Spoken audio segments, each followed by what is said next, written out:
I think at the heart of any work and in any industry that you're going to be working in, it's like relationships and humans at the end of the day.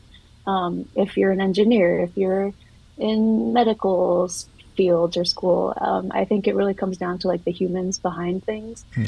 And that's really like how this work operates and how like we strengthen this work. Welcome to Community Level, the podcast where public health research meets real-world impact. Brought to you by the Community Health Sciences Division of the University of Illinois Chicago's School of Public Health, we bring you real conversations with researchers, practitioners, community leaders, and organizations working to create healthier communities. Let's dive into today's episode.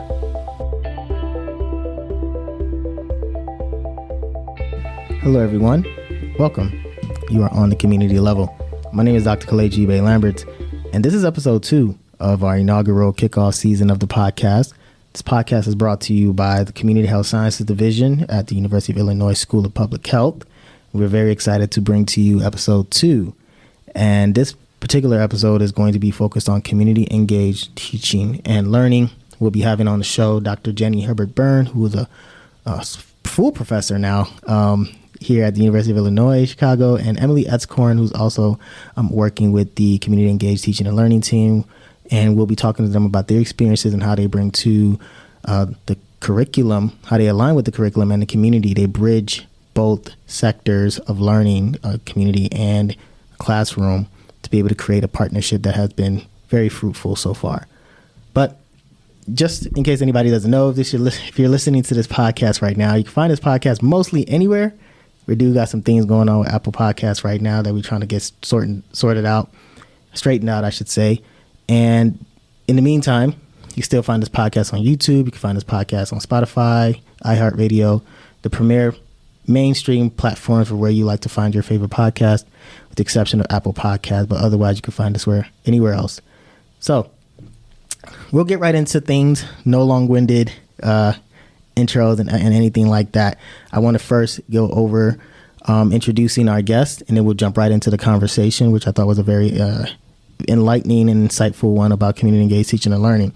So, welcoming to the level, we have Dr. Jeni Hebert-Beirne, who is a professor of community health sciences and the associate dean for community engagement at UIC School of Public Health.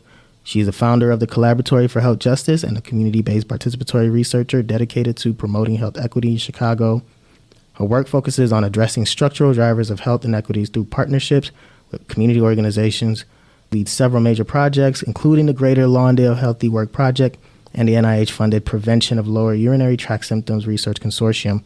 She's deeply involved in community-engaged scholarship and aligning academic work with community needs, and is a champion for health justice and equity.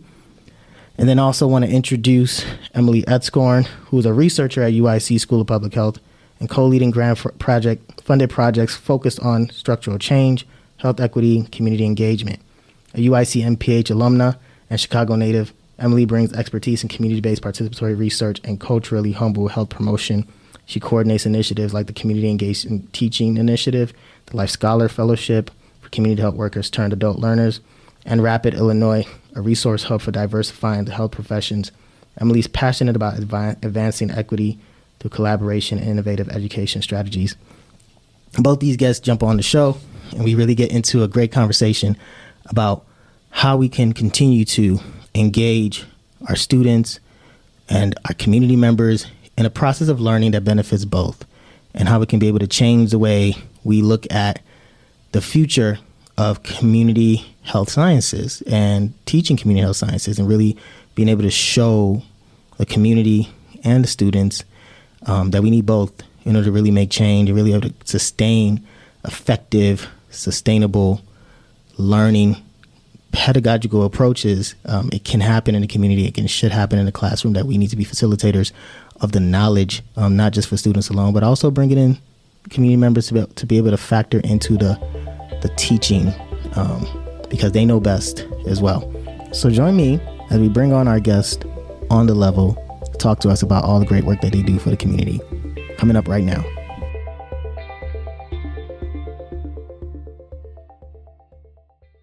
Very excited to kick off this episode with our two guests who'll be jumping on to talk to us about community engaged teaching and learning. I have on here Dr. Jeni Hebert-Beirne and Emily Etzkorn, representing Community Engaged Teaching and Learning Initiatives. Welcome to the show. Thank y'all. Y'all have very, very rich bios. So I'm glad to be able to have you all come talk about what you all do for the community. It's great to have you all on. How you all doing? Good. Thanks for having us. Thank you for having us. We're excited to be here. Yeah. So Emily, I want to know about your origin. Tell me your origin story. What led you to community health, based on your background, based on everything that you are interested in and what you coordinate? What led you here? Yeah, good question. Every time people ask me about my journey to public health and my journey to where I am today, I feel like I should have my spiel more together by now, but for some reason I don't. But I think similar to a lot of people, my journey here started sort of with the pandemic. I feel like a lot of people's pathway to public health more formally or in a whatever articulation that they have was through the pandemic. Previously, like you had mentioned in my bio, I studied sociology in undergraduate at UIUC, sister school of UIC. And there I got a really great systems level understanding of the world. I also minored in gender and women's studies. And so I feel like I have a deep grounding and understanding of history from a particular lens that really helps guide my worldview and being critical of things in a good way. So from that undergraduate education, and then sort of when I graduated, it was really May of 2020 when, the pandemic had just hit. I thought I was going home for just a couple of weeks, and then it turned into just the rest of the semester of my second semester senior year. And through that gap year that I had taken, really taking care of my family and taking time off to, reassess and take care of ourselves. That was how I came to UIC. But really with that systems level understanding, also having been a caregiver for my mom for the past, decade of my life, I have this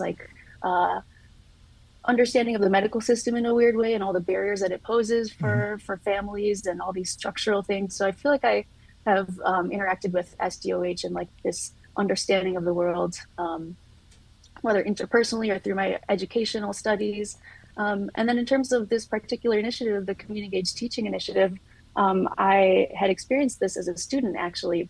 I had experienced courses that weren't necessarily aligned with community needs. So I was doing a community health needs assessment for a totally hypothetical scenario, and it wasn't going to go anywhere. And we were told to look up a community engaged or a community organization so we could interview them and help fine-tune our CHNA a little bit more, but I couldn't find anyone because it was really hard. And so I just did a document review of a website instead, which didn't feel as impactful. So I had taken a few courses without this sort of community aligned portion, and I felt it was worthwhile to learn the skills, but I was like, man, I wish this could go somewhere.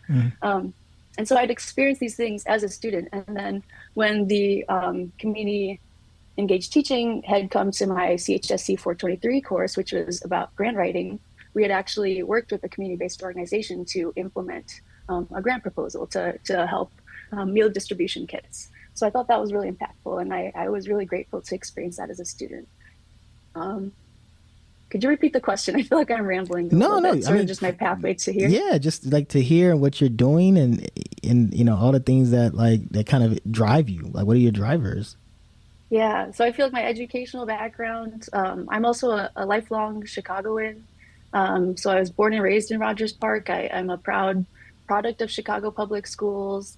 I come from a family of immigrants and refugees. So I feel like all of these intersections really overlap and align in ways that I can articulate and in ways that I cannot articulate that really intersect with this work a lot. And I think it's really important to name positionality too when you're coming to this work about where is my own background coming from and what drives me in this work. So being a lifelong Chicagoan, I really want to see this impact for Chicagoans. And I know public health is hard. There's so many, levels of the social ecological model. Where can I make the most impact? And I, given my background, particularly with being a student at UIC, I was also a graduate assistant at the Asian American Resource and Cultural Center. And so there I got a taste of what it looks like to work with students a lot.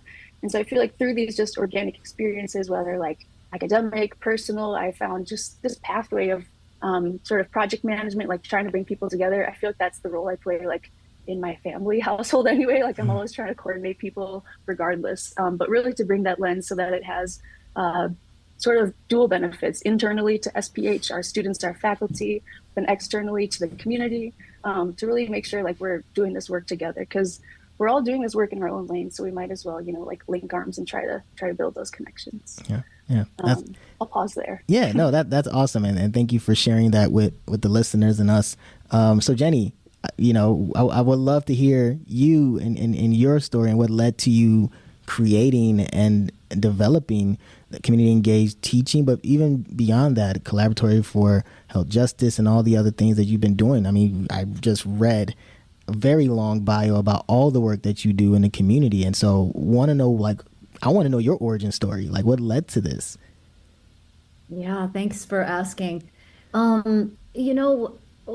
led to this, really was a pathway of trying to figure out, how do we really build health equity in the city of Chicago, from a research, from a teaching, from a practice perspective. So I actually came back to academia after working in practice for a decade or so in the Chicago Department of Public Health and other centers for health equity, where I was really trying to figure out, how to do this work better. And I think I was curious about the ways in which practice and research is so siloed. When I was in practice, I was wondering where all the researchers are. When I came to UIC, I was wondering where all our practice experts were. So I was really interested in really marrying our research and practice worlds to really advance health equity. So when I think about how I came to be doing the work that I'm doing, I think it was out of recognizing gaps and opportunities and trying to figure out like how do we fill those. And I think my origin story might be a little bit too long and windy. But I think for this community engaged teaching, when I started teaching, really like almost 15 years ago at UIC, I think I almost naturally brought a community engaged approach because I had been in practice for so long. So I was really trying to, accomplish student learning objectives by integrating community partner needs because I just left the city health department, so I had strong relationships with people who are actually doing the work. And so I just kind of realized how important that was for students to learn by doing and to learn in a way where you advance your community partners needs. So have your students work on a needs assessment like Emily was saying, or accomplish these deliverables that are really helpful for your partner. But I think it was also centering that practice expertise in the classroom that I felt was so important, that our classrooms really need multiple kinds of expertise, not just the academic expertise at the front of the classroom. We need our community partners expertise, and in particular, those partners who learn by really resisting systems of oppression. So like thinking about how do you change who's the expert in the front of the classroom and really like create a learning environment that is generative for all stakeholders involved. Yeah. I wonder, and you kind of touched on this a little bit, but I definitely want to open this up to you as well, Emily. When I think about the work you all are doing, I love, and I'm a big proponent of the community engaged teaching and learning initiative, especially the course alignment. But I want to know, especially for those who are not too familiar, like what is this? How did this come to be? And why should people care? Like, why is it important to you all and to everybody that's involved? Yeah, thanks. I'd love to say how it came to be. And then Emily, if you would talk about what this is, because I think this is an important story.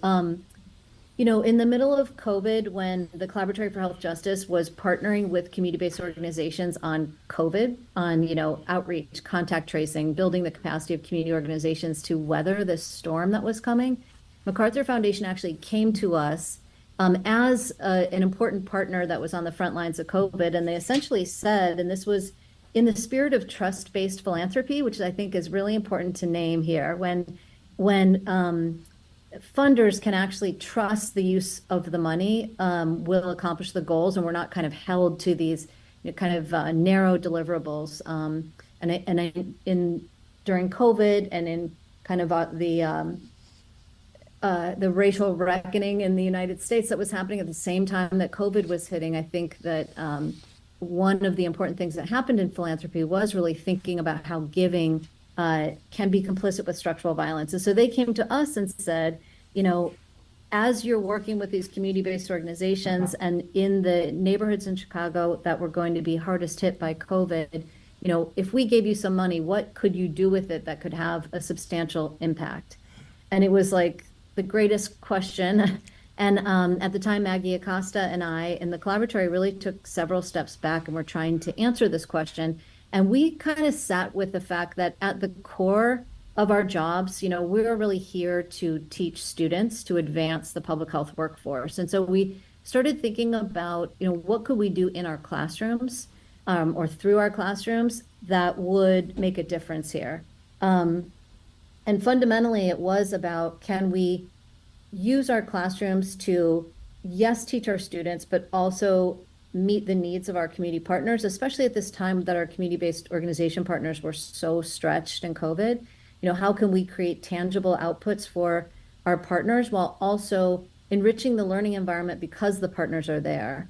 And I think, as we started developing these programs that Emily's going to speak to, we started deepening the foundational principles. I'm not going to say they all came to us at first. We really started centering Paulo Freire in our thinking and really thinking about, practicing love in the classroom, which is really a really important, challenging thing to think about, setting a foundation that the learning is really based on dialogue and trust in the classroom. And really naming this idea of praxis, like the action that comes from deep reflection. And so as we started building these things, we kind of started naming these building blocks of our programming. But it was because MacArthur came and said, we like what you're doing. And, what if we gave you some more money? How could you deepen your work? And we initially just turned to our classrooms. And then, another program that evolved from that, which Emily can talk about, was really about changing the expertise in the classroom. How can we center people with more lived experience? Yeah, I think what's really amazing about the Community Engaged Teaching and Learning Initiative and its programs in particular is how relationship building and how heavy of an emphasis there is on relationship building. Because I think at the heart of any work and in any industry that you're going to be working in, it's like relationships and humans at the end of the day. If you're an engineer, if you're in medical fields or school, I think it really comes down to like the humans behind things. And that's really like how this work operates and how like we strengthen this work too.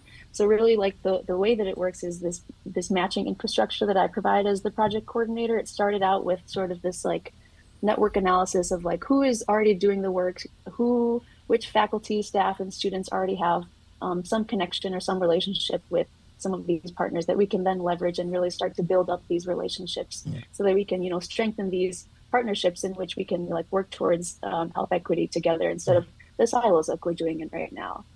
So it is very much relationship based and network based, and we love that about our work, whether that is through community course alignment, semester long collaborations, or health justice speakerships. We're really excited about really expanding our network there as well.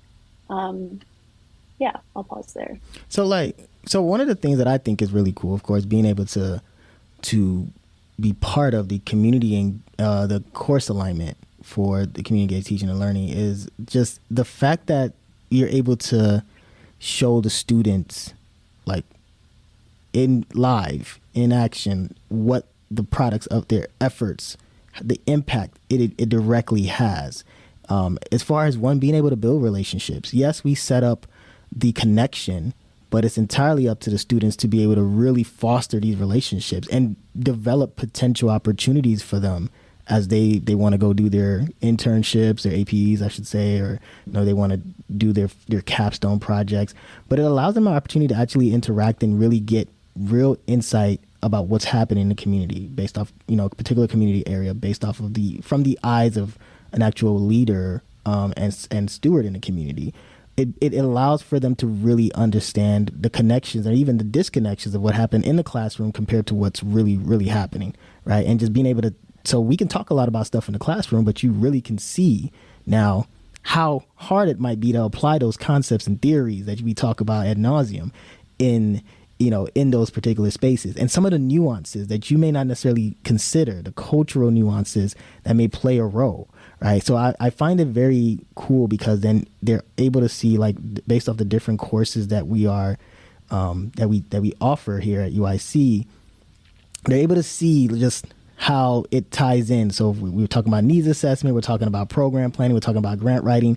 They're able to see how it directly can connect and be and impact particular community areas, which I think allows for them to really understand the value in what they're doing in the classroom. So I always and remain an advocate and supporter of it, because I just think it's the coolest thing. But from the community standpoint, I'm curious, was it always easy? Was it always considered the coolest thing? I mean, how receptive were community members when you all were sharing this, bringing it up? Because we have to also understand the historical context. There's trust. Yeah, you mentioned, Emily, like relationship building. But to get to that point, there's so many communities that I know, when we talk about institutions and universities that are nearby, there's always there's a leeriness, there's a hesitancy that exists, historically or whatever. But how were you all able to gain trust and buy-in and support to what you all are doing? Good question. Yeah. We started with the community-based organizations that we were actively working with as part of our Chicago COVID response. So we were already kind of working on our relationships to collaborate to meet the needs of residents in the city of Chicago with respect to COVID. And so that kind of opened a door to say, hey, we would like to enhance this relationship by inviting you into our classrooms. But you're absolutely right. Like, people were not rushing to the door to get involved with us. And Emily can speak to this a little better than I, because she does a lot of the outreach now. But we ended up having to, explain ourselves, and which was a little complicated because it's not their job to teach our students. So we were having to kind of name why it was so important in the name of future workforce development for us to collaborate within the classroom. We also learned to come up with, and Maggie Acosta led a lot of this work, as did many students who have come through course alignment that we're really grateful for their collaboration. But coming up with, Emily, I'm forgetting what they're called, memorandums of agreement or terms of, what are they called? Mm-hmm.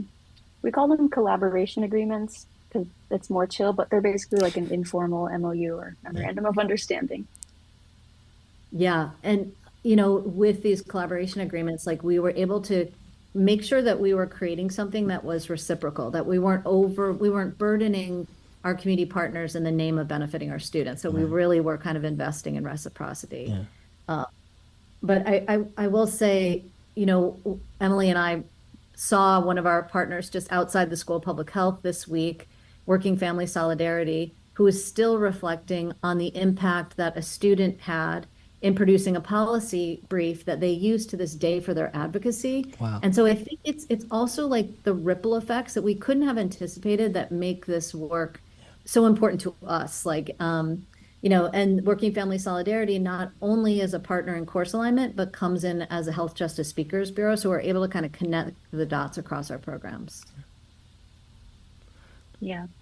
And I think sort of grounding ourselves in those like foundational liberatory principles that we've recently been able to better articulate is really helpful when we're interacting and engaging with community members. Like just little things like me greeting people at the front desk so there's no issues with getting into the building, or providing tokens of appreciation, meeting them where they're at, being very responsive over email, just like little things, and really meaningful to where they're at, centering their humanness and like just love in the classroom overall, I think helps us do that work, because we do acknowledge that there's histories of harm, but the strength in this work is that because it is so relationship based, that we're able to leverage sort of the connections, and it's sort of a snowball or a convenience effect from there. So like it really has I think great effects for like the School of Public Health as a whole in terms of like imaging and reputation. Like we're really trying to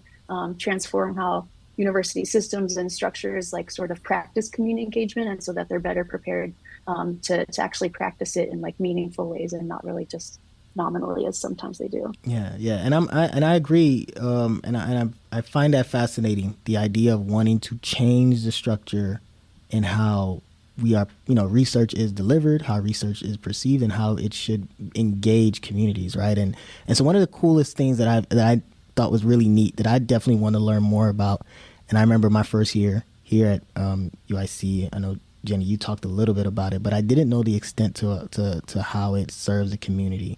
So if you all could talk about the citizen scientist programs that you all are doing, training community members, I'd love to learn more about that and what type of impact it's having on the community partnerships and engaging the community that you all do. Yeah, thanks for the question. And we've been trying to get better at our own theory of change because the course alignment, the Health Justice Speakers Bureau, life scholars, which you referenced earlier, citizen scientists, like to us, they are all these steps on a roadmap to fostering health equity in the city of Chicago. And I'm a community-based participatory researcher. Like, yes, I'm a teacher, and I'm also a researcher like you. And so to me, this is about forming these reciprocal trust-based relationships so that we can engage in research together. And I think if it's hard to get a community partner to collaborate in teaching, it's so much harder to get a partner to collaborate on research, because, as Emily said, of the harm that research has done. And I think the lack of relevancy that our community partners have about research, like to me, research produces knowledge that can inform policy. That is what it's all about. But I think if you don't see research as generative, because you've only experienced extractive research, you don't want any part of it. So we developed the citizen science program at the same time in the collaboratory where we were working with our partners on our COVID response to essentially train community members on career pathways. And so we thought, we are also researchers. Let's create a training program to build the capacity of community members to understand research and participate in the research process. As someone who does community-based participatory research, the idea is that our partners participate at every stage of the research process, not just recruitment, not just dissemination of the findings, which are the stages in which community members are typically involved. But the idea is if we can really build strong academic community partnerships, the research questions come from the community. And the more that we can ground our research in community members' priorities, that's what it's all about to me.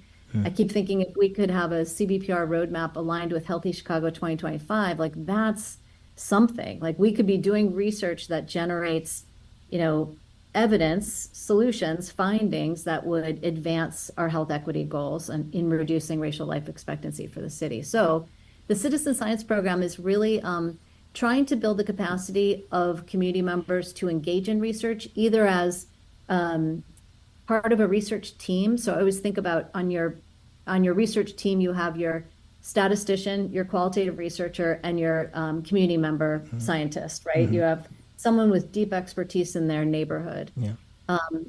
And it's also an opportunity to really shift research from the ivory tower to the community. Absolutely. So really thinking about, research questions don't only have to emerge within the academy. They should emerge, in the community. And I think you and I would both argue, they're probably better questions when they come from the community. We're probably not asking the right questions. Absolutely. One of the things you mentioned, Jeni, in the beginning was that your drive or your goal was to try and marry the community and the academy. And so the easy question is, how's the marriage going? So it's really challenging. I always say community engaged teaching, community engaged research is only possible if we really invest in institutional change to support community engaged teaching and research. And so, I'm involved in a lot of institutional change initiatives because our institution, not unlike other institutions, I don't think UIC is worse or better than other institutions, but it makes it hard to do community engaged teaching. It makes it hard to do community engaged research. And I think there are these processes, practices, and policies in the institution that just get in the way of relationship building, of of, an equitable reciprocal relationship. So, I think it's really hard. I now sit, as you said, in the CCTS, in the Community Engagement Core, and I co-launched with Jeni Breyer and Nancy Tart and Mark Atkins the Partnership for Anti-Racist Campus Transformation, PACT, back in 2020. And the intention of PACT was really to name these institutional processes that get in the way and do something about it. And I think this is something in CCTS we're trying to take really seriously. This year, we're about to launch an assessment to just come up with, like, what are one of those practices and policies that make the marriage hard. And I'll I have a laundry list, but one of them is just the way we compensate our partners. We're not equitable, we're slow. Right now, I'm trying to compensate undocumented individuals. Our practices and policies make that very hard. Now, sometimes that's because they're tied to federal policies, but either way, it makes us kind of difficult partners when we can't do what we know is right in terms of relationship building. Yeah. So I think the fact that the importance of the marriage is on people's radar is a good thing, but I think that we don't have norms that encourage in community engaged teaching or research. As a matter of fact, we have norms that actually encourage more extractive research. It's just easier to do extractive research than it is to do engaged research. And teaching, it's much easier, Kelechi, to stand in the front of the classroom and say just what you know. Right. It's much harder to have someone else come in, share their expertise, which often, I learned so much when I do community engaged teaching, but often it contradicts what you're presenting in the classroom. And then you really have a co-learning environment. Yeah. And I think sometimes, just to kind of speak on that, I think that people should embrace that more. I think there should be a little bit more of an embracing of that co-learning and understanding that, what you say as a professor doesn't mean that you're not knowledgeable, doesn't mean that it's not informed, but it just means that there are a couple of different realities that are happening here. One is theoretical and one is actually practical, and people are actually, living their lives and sharing their expertise based off of their lived experiences. A lot of the concepts that we develop and we implement and teach in classrooms these are human-made, developed principles. Like that means they're not, they're not infallible. They're definitely, worthy of critique, and that's what the academy is. We're driven on criticism and critiquing, right? So it's always interesting that then, like, when someone from the community comes in and challenges or provides a perspective that may not necessarily align with what is being taught in the classroom, then it's automatically it feels disrupted. And I think that there should be more of that, because for me personally, when I think about the type of work you all are doing and how it grows, it leads me to believe that we have to continue to understand, as you mentioned already, that the people who come from the communities, they are experts, and they are the experts in their lived experiences. And we, as facilitators of knowledge, we're just that. We are providers of the tools, right? We provide the tools to be able to help empower and give the community members what they can to be able to hopefully, achieve whatever success or whatever their objectives are, right? And also giving them because knowledge is the tool, right? And so being able to train them and give them and equip them is empowerment. So, and then in itself leads to that level of liberation that we're talking about, right? So I think, when you mentioned that, it's very interesting. And I do hope that more institutions embrace that level of being uncomfortable with, being comfortable being a little uncomfortable, because you have community members who may not necessarily share the same foundational things as you in that space, and trying to help infuse the knowledge content of the students in the classroom who could potentially go out there and be factors of change. But anyway, the next thing that I was thinking about regarding what you all shared is, when we talk about a marriage, we always talk about the challenges, but I think there should also be, I want to know what you all, each of you, what you consider the proudest moment of CEnTL so far, and any other initiative or program that you all have going on. And what do you measure success as in your own eyes? Or how do you measure success, I should say? There's so many proud moments, and I think Yeah. that it is these small wins that we share with each other, and it's just helps us to keep moving forward in light of all the challenges. Um, I will share one.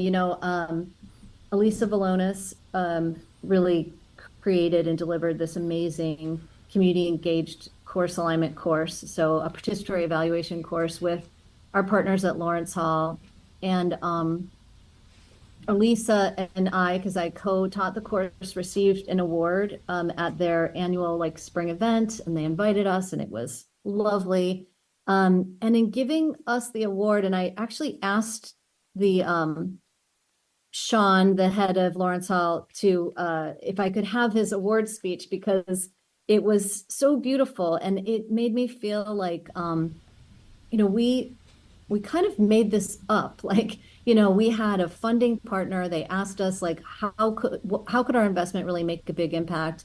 And then Maggie Acosta and I, and like I said, Alexis Grant, a lot of students, Marjorie Kirsten, with Emily, both as a student and then as staff, Cynthia Medina, we tried to see how could we create something that would have this big impact, and to have our community partners almost repeat back our words was really impactful. So if you don't mind, I'm going to read this. Yeah, please.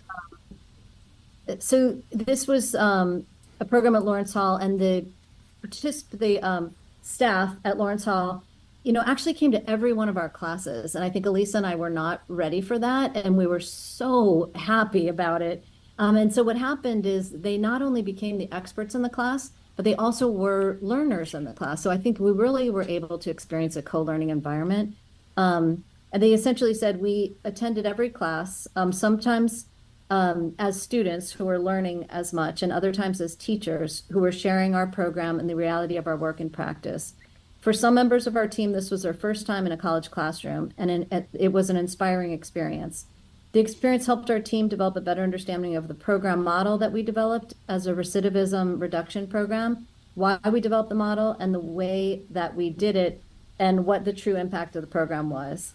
And I think they referred to this awesome partnership, but I think we hadn't imagined the impact of having partners in the classroom who hadn't been in a classroom like this, who hadn't been in that kind of learning environment, and for their expertise to be valued on the level of academic expertise was really rewarding. So that's one thing that comes to mind, that when they were giving the award, I was like, yes, that's what we were trying to do.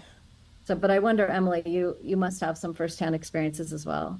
That's funny I thought you were going to talk about the Delta Omega Award that Elisa won. And I love that instead of talking about that, you talked about there's not even it's just the award that you received at the garden reception ceremony at Lawrence Hall. And I love that, that was one of your proudest moments. Not that the Delta Omega Award wasn't also a very proud moment, but just, yeah, sort of speaking to the community piece and the academic side.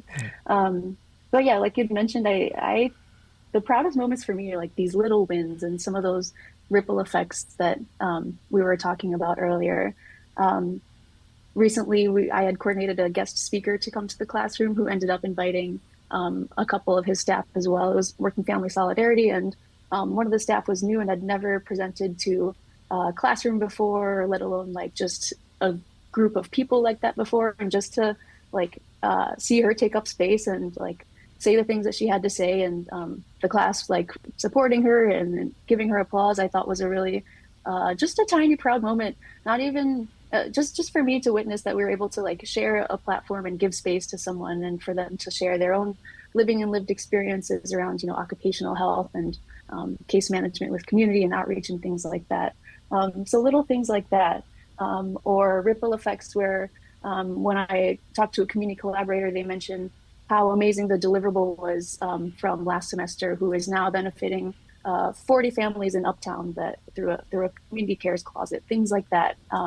Knowing that this has actual impacts not only for families, but people's own well-being. I think just these little wins I really celebrate. Even someone thanking me for greeting them at the front door, I thought was like a little win for me that I was proud of because I was like, oh, I thought that was really irrelevant. And I didn't think that it mattered that I drove an hour and a half from Rogers Park to get there by 9 a.m. in rush hour. But I was like, no, it matters that I greeted someone. So just celebrating those things, I think, is impactful for me and helps keep me going in this work for sure. That's awesome. And so I know we're getting a little short on time, so I want to make sure that we kind of wrap up. But I do have a question along the same lines, a little bit more like big picture. But so Emily, I'll start with you. Based on just your experience and everything that you're doing, coordinating, and your interest and passion in community engaged teaching and community engaged work overall, how do you think these experiences factor into what you aspire to become, and how you continue to want to grow as a professional, as a person? Like, how is this work truly fueling that and impacting you and your drive in that way? That's a great question. Yeah, when I graduated with my MPH a little over a year ago, similar to many of my peers, I feel like I was like, well, what do I do now? I didn't know what I liked and what I didn't like. And so I feel really grateful for being able to experience sort of so many aspects of a project and of management and of different community-based organizations who in their own fields are doing environmental justice, interpersonal violence. I'm getting such a taste of so many different types of learning, teaching, and practice sort of throughout the city. And I'm really happy and proud to be a lifelong learner, just in general, but also like with Chicago and Chicago communities in particular. So I'm really grateful for just sort of the doors and the relationships and connections that this work is able to open. Because like I mentioned, I think relationships are really at the heart of a lot of the work that anyone does. So I'm appreciative for that. I think it's really articulating to some of my skill sets that I, wasn't as confident about just as a early person in an early career, sort of recent graduate. And so for you, Jeni, I'll let the last question go to you. So, I mean, with everything that you've mentioned and all the great work that you've done throughout your career and being where you're at right now, the original question would be like, okay, what is your why? But you've been doing this for so long now, do you feel like your why is getting answered, has been answered, or you still feel like a long way to go? Like, do you feel like you're answering and reaching the answer to your why for what you want to do? I think so. And I think starting to create kind of networks of colleagues that include people like Emily, like make me feel like we're making progress. And I should say, like, these programs were really centered in the experiences of staff and students in our school, which I always feel like is just a good practice. Yeah. And so, students really heavily weighed in on these programs. And as corny as this might sound, like, I do think when we kind of like root ourselves in student awesomeness, the assets that our students bring, like, how can we lose? And really, like, Emily has brought such amazing, not just project management, which I need desperately, but vision and passion, and has just like allowed these programs to grow, just like Maggie before her and the students before her. So that definitely makes me feel really excited. And I think the fact that our community engaged teaching work like does have a relationship with our citizen science program and our life scholars program, like, we're looking at these programs that are really philosophically grounded in the same principles and headed in a direction. So I think we're moving. I mean, I'm thrilled that we're featured in your awesome podcast. I very much want to interview you now because everything you say is very exciting. But this is just so nice to be honored just in this way. Like, we really appreciate the call out. Yeah, no, this was the pleasure was mine. And I agree wholeheartedly. Emily is the goods, amazing, very, very fortunate to be able to work with someone like her. Made the process easy, made this enjoyable when I participated in the initiatives. But I'd like to thank you all for joining the show, for leveling with us, as I like to say now, and really being able to share your stories and how we get here. Thank you all, and we hope that there's anything, of course, I know this is like a UIC thing, but if there's any way that we can continue to support, I'm still remaining personally a proponent of I want this to be part of the fabric of our curriculum. And I stand by that. That's something I've always said out loud, said to whoever needs to hear it, whatever I got to write it. I definitely think that what UIC prides itself on wanting to be and what we're trying to do, if we're really put your money where your mouth is, right? And I think hopefully we can be able to make this a real thing, because I think from my experience, the students have truly benefited and able to see the fruits of their labor. And then people come into public health and they want to know, like, they don't understand, the field doesn't make a lot of money. They don't. So what are the things that you're really getting out of this? And I think when students are able to say, okay, I want to be an impact in the community. I want to coordinate. I want to lead. I want to develop relations. I want to do needs assessment and be one of the forces of change. And you get to actually see that directly in the classroom. I mean, what other way can you feel more motivated to want to see it through, to be able to know that what you're doing in the classroom right now as a student already has an impact. So imagine once you're done, once you're out, we've achieved and attained all the knowledge and skills that you need. What type of impact can you continue to have, and how can it be sustained long term? So thank you for what you all are doing, and just know that I remain a stan of all you all are doing. So thanks for jumping on the show. I really appreciate it. Thank you. Thank you so much. Appreciate y'all.